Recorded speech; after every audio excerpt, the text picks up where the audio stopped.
Side, ito yung dagat. May nakita ako. Sabi ko, may tao sa likod. Yung kasama ko na yun, pag magkasama kami, pag together kami, ang lakas ng powers. Lakas namin makakita. Sabi niya, napansin ko nga kanina, sabi ko, huwag ka maglala, meron akong dalang pang taboy. Ano pang taboy? Meron sa inyo. Meron sa eskwelahan, ma'am. Meron sa eskwelahan, meron sa ako. Oo, wala niyo kape ko eh.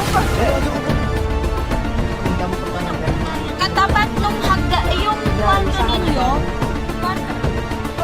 Ay, di pa rin namin nahanap na nawawalan ka na doon. Dapat sabihin mo sa sila, nararamdaman nila yun. Nararamdaman na, nakikita Na, na alam nila. For example, yun nga, nakita ko yung bata, sabi ko, lagayin ako. Ruby, habang ginagawa, bakit? Dito ramang gumawa sa kitchen, nagluluto ako ng sopas. Sabi niya gano'n.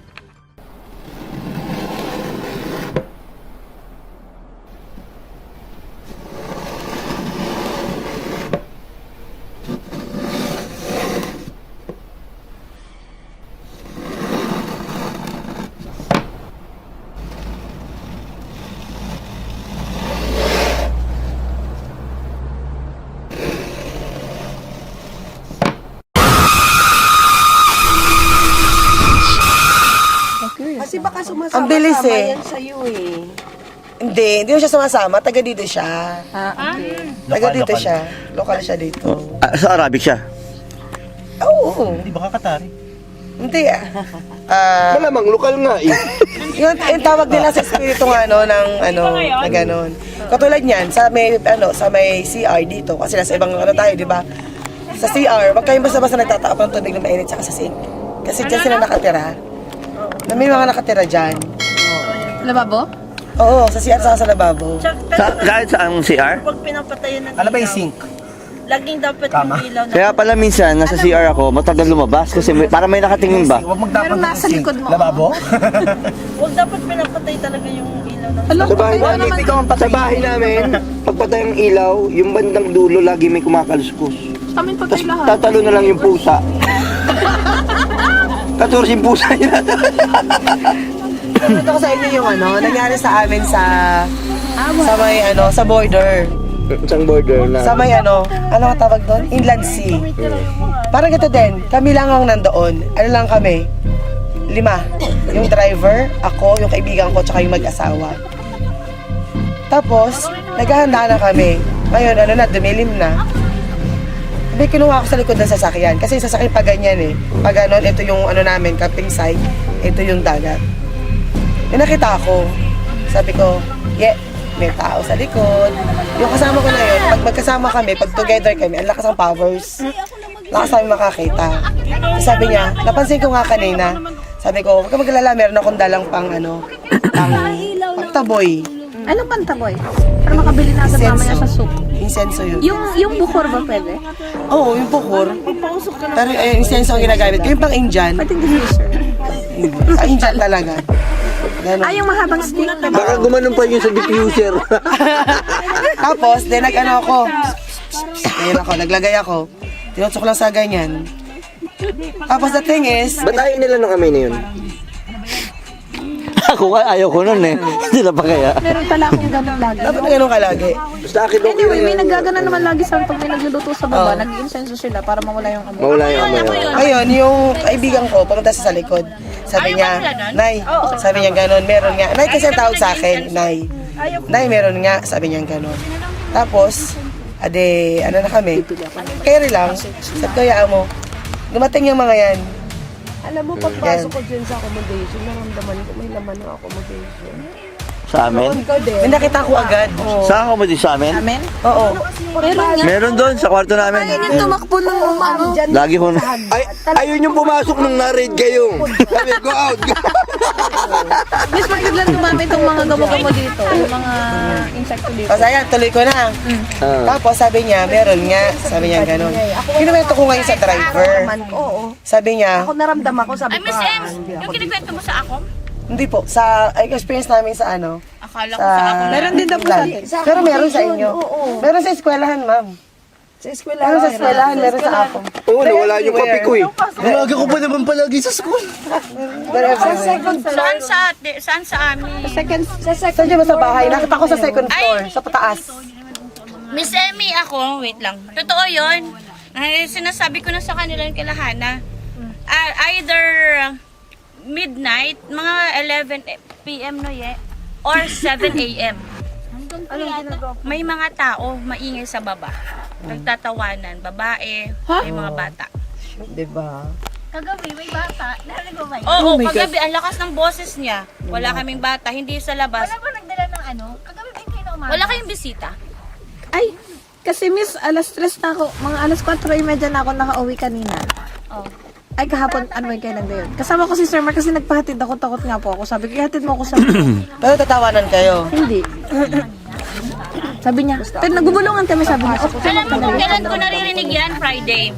Kasi pag Thursday, marami kayo. Hindi. Yan, di ba naririnig natin every Friday? Kasi pag Thursday, most of the time, gising kami, magdamag. Ay, hindi naman magdamag kasi natutulog kami pagdadating ko. Pagod kasi ako, di ba late kami na uwi. So parang 5 p.m. hanggang 12 midnight gising kami. At tulog kami. Or minsan nagigising kami 2 a.m. na. Kasi doon pa lang kami mag-wash up. Ako ganun. Tapos hindi na kami nakakatulog hanggang bago mag 8 o'clock 8 a.m. ng Friday. So gising kami ng 6, between 6 a.m. hanggang 8. Doon may mga tao. sa baba, miss, dun sa ground. Second floor. Sa second. Nandun sila. Ramdam ko talaga yun.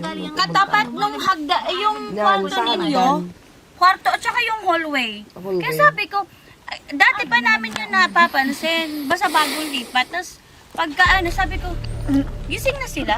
Tapos may mga nagluluto na, di ba sabi ko, aga naman nila magluto. Alas 6 pa lang. 6 a.m.? Oo, 6, basta. Wala nagluluto ng madaling maaga doon. 6 wala. Between 6 to 8. Basta yung time na tulog lahat, kami lang yung gising. Lagi ko siyang binababa, bababain ko. Wala naman. Wala naman, tapos walang amoy luto. Pag aakit ko na naman, may nagtatawanan. Alam mo yung tawa ng mga parang kanina yung inyo, yung tawanan nyo. Pero walang ano. Sabi ko na mas mga ano eh. Oo, yun talaga. Totoo yun. Na hanggang kanina naramdaman namin, na hindi namin naramdaman. Pero sa tapat namin, laging may tao. Akala ko may nagsasampay. Dati, hindi ko siya minamind kasi nandun yung mga cleaners. Tapos, pag o-open ko, wala. Kaya lagi na kami Hindi, sabihin paanda rin na yung sakyan. Uwi na tayo. Pumunta ka talaga sa accommodation ngayon. Oo, puntahan ko. Gusto kong mag-ano eh. Ako naniniwala. Kira-record ko. Started this. I don't like it. Tumatayo na siya, promise. Talaga? Oo. Yung incense, Titignan ko bumubukol. Yung dati namin accommodation may ganyan din. Solo ko sa room. Bumili ako ng Lysol clock. Nag-burn ako ng kung ano-ano. Sage, basta. Tapos nagpapatugtog ako ng malakas music pag umaga. Tapos pag gabi, patutulog ako, nagpiplay ako ng Quran. 3 o'clock. Or, Ay, di pa rin namin nahanap na nawawalan tinidor. Dapat sabihin mo sa accommodation mo, mahal, lilipat na tayo ba? Oo, putulin mo na. The veil is very thin. Basta ang mahalaga, huwag kang bubutas sa accommodation pag doon ka na. Lipat to doon eh. AM. Ayan yung gising kami eh. Actually, yan yung gising Miss, kami. gising din ako ng ganyan morning. Hindi na talaga ako uuwi ng... Labi ang importante, wag kang magbubutas ng dingding. Bakit ba daw? Ito mo kay Messina. Nakakatakot siya, masyadong horror yun. Kanina nga may bata nagtatakbuhan. Saan, miss? Ako? Sa baba nga. Di ba may naglalaro mga bata. Sabi ko, sino na naman yun? E di sinilip ko na naman sa... Lumabas Miss, ako baka niya naramdaman ni Miss Tina, nagluluto siya sa kitchen. Tapos may tumakbong sobrang bilis. Pag silip niya, wala naman. Sumisigaw talaga, batang lalaki. Huwag kang mamaingay, Sirdas yun. Ma'am, tanong nyo kung may naka-experience na sa inyo na may gumanon. Ano? Yung may natutulog kayo, may gumanon. Wala. Oo, yung ito mismo, yung inlalato. Wala naman. Oo, kasi batang lalaki yun, ibig sabihin. Pag may gumanon, nung natutulog kayo, nakaganon kayo, biglang nagulat kayo, may gumanon sa paa nyo. papunta na sila, nasaktan kayo. Pag Na-experience mo na touch yun? na sila sa'yo, Yung may gumanon sa paa mo? that's habang something natutulog ka? else. Pero kung Natutulog ako, dumadaan lang, touch sila sa iyo. sa wall, Hmm. lahat ng Sumilip ulo yung nyo, tao dun dapat sa hindi kayo accommodation. nakaharap sa pintuan. Ganyan niya ako, tinapakan niya ako Dapat sa dito mukha. kayo sa gilid. Sa mukha. Ganyan. Tulog ako. Ano yun, spirit yun. Tapos, ang diin niya na, sumasakit na talaga. Ang sabi ko talaga, Jesus! Nagising ako. That was like, 12 noon. Sabi nung kasama ko sa kwarto, oh, ba't ka tawag mo si Jesus? Lagi Ganun lang ako, nailing lang ako. Tapos sabi niya, hindi ako naniniwala sa multo-multo. Tapos, naka-experience ako. 12 midnight. Gaganyan ako. V, ano bang ginagawa? Bakit? Dito naman gumawa sa kitchen, nagluluto ako ng sopas. Sabi niya ganun. Tapos sabi ko, sige, dito ako sa may lamesa. Ito yung ipintuan. Kita ko siya. Pagtingin ko, habang kiniklibutan ako. Habang nagaganyan siya, katabi niya yung, yung lalaki.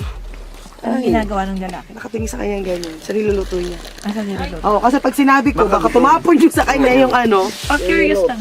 Pero sabi nila pag nakikita mo, dapat kinakwento mo. Tunay ba yun? not really, pero Para malaman nila na, ay, alam ko yun. alam nila na, like for example, ngayon, alam nila dito kung sino yung nakakaramdam sa kanila. Nakikita nila yan from far na sa isang group of like people, may maliwanag. Tapos they are attracted to that. Kaya lumalapit sila sa Paano naging open ang third eye mo? Mana. Siyempre, nasa kami naman sa... Nasa aura din yan eh. Kaya pa naman ng kurto ko.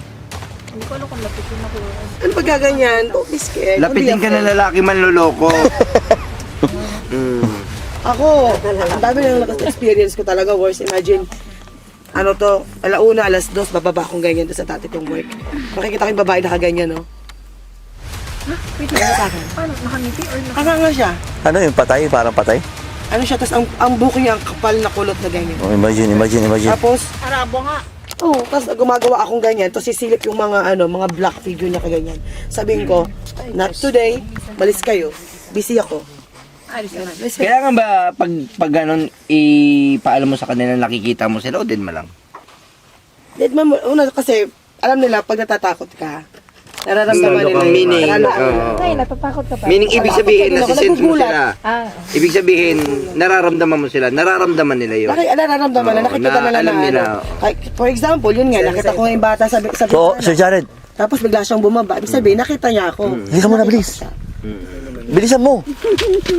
Yung moon, tingnan mo. napicturean mo, sir? Napicturean mo? Tingnan mo yung moon. Ang ganda, no? Ganda, oh. Yung isang araw pa yan. Hindi ko pala nakurungulo. Dito sa atin, Ayun, hindi ko pala naituloy yung kwento sa sa England.